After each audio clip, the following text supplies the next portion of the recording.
Hey Funky Buddhas, we are talking about pose of the month, which we're going to be doing a progression of back bends. So we're going to first focus on belly back bends, meaning you're going to lay on your belly, and those are the back bends that we're going to focus on. So specifically in this video, we're going to look at upward facing dog because we do so many upward facing dogs.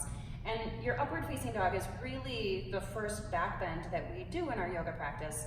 And if you're thinking about like a wheel or a bridge or like a bigger back bend, it's really important that your first back bends leading up to that integrate your entire spine. So most of the time we do an up dog in one breath, and it's really easy to just kind of bust through that up dog, like get it done, get out of it, move on to the next thing.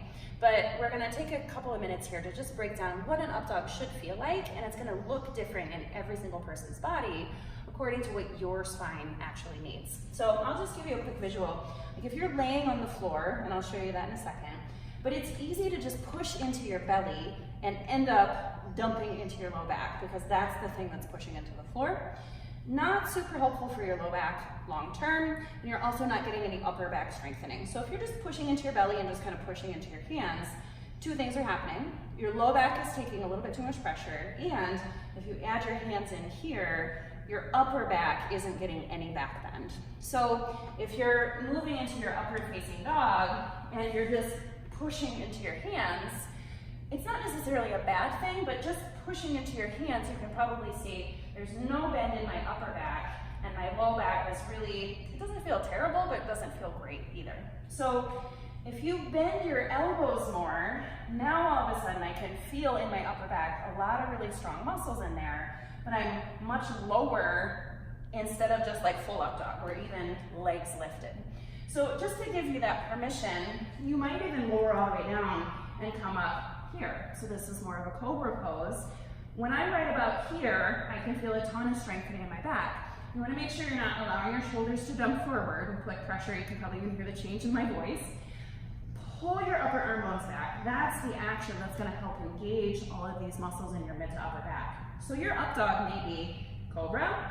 Your up dog may be halfway between cobra and up dog. Your up dog may be full, arms almost straight, legs up. Just avoiding this kind of a thing. The second your shoulders start to roll forward, you're removing the back bend from your upper back. That's the part of your back that doesn't want to bend as much anyway. And if we're avoiding the bend in our mid to upper back, our low back is always going to take the brunt of it. Especially when we move into something like a wheel pose or even a dancer, something that's going to be a bigger back bend. So slow yourself down, take a peek at your upward facing dog, and give yourself permission that straight arms isn't always the answer. You may really play around with super bent arms. You're in a cobra or halfway up to up dog, something like that might feel more beneficial for your body, for your spine. So you should be feeling somewhere in here really strong back muscles. And if you're not experiencing that, I'm gonna give you a quick little exercise that you can come in before class and play around with.